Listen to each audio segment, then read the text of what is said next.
So I haven't actually done a game in a while because the current game I'm playing is quite an intensive RPG, and I'm not sure if you've seen my videos or not, but I am kind of focusing on doing one and then the other and then one and then the other, so it's game book, game book. I mean, I have been trying to double up, but time-wise, it doesn't always work out. So, what I've done to kind of fill you in is, I'm going to be doing a review, sort of, on all 4 of the books I've read.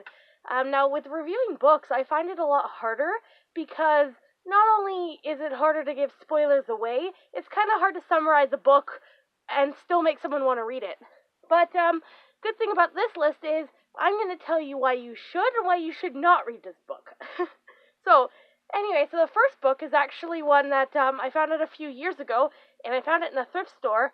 I actually had heard about the movie first from an old coworker, but, oh wow, it was an adventure. I kind of knew what it was about beforehand, and I heard people comparing it to Watership Down or Plague Dogs, which are both by the same author, and this is not. However, the only problem with this one is, honestly, you could watch the movie and have the same effect. With the other 2, the book is always more, it's a bit more gripping. This one felt a little bit more pedantic. So anyway, that's Felidae. Honestly, I watched the movie right after finishing it, and the only thing that they left out were the monologues.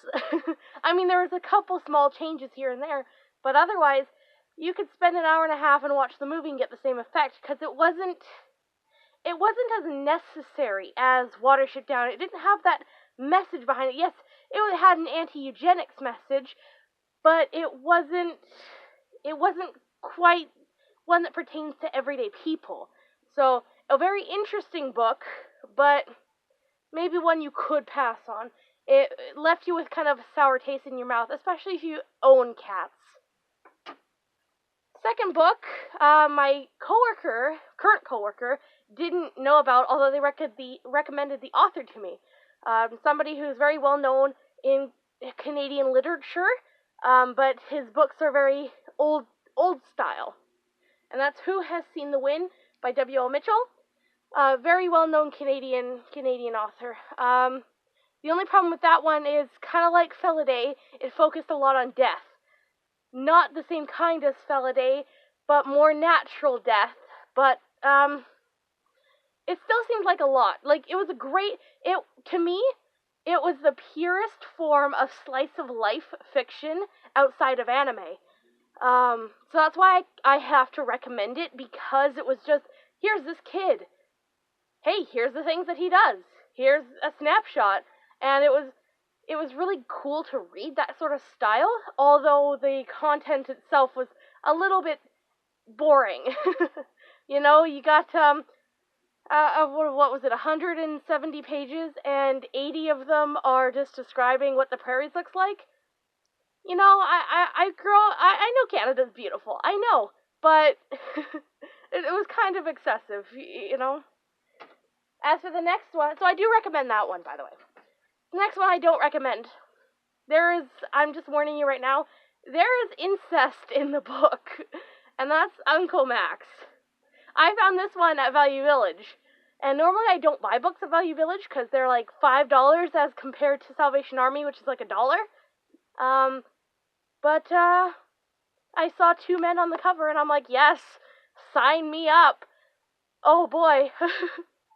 First of all, this looks like a happy, you know, carefree book about, you know, a kid who spends the summer with his uncle. Which is true. Except his uncle is a notorious thief, and his nephew has a crush on him, and they end up boning. So, I fully recommend to stay far away from that one. It's a big pass for me. The next one, however, oh boy. When I say I wish I had read this in high school, it's not because it's toned down or at a lower level, kind of like Fangirl, which I read last year. No. I wish I did, because it would have been my favorite book. That's Wicked Gentleman. I was shocked, because I bought this a few years ago, and I just never did it, like read it, because I was always doing something else or reading something else, but I picked it up, and I'm happy I did.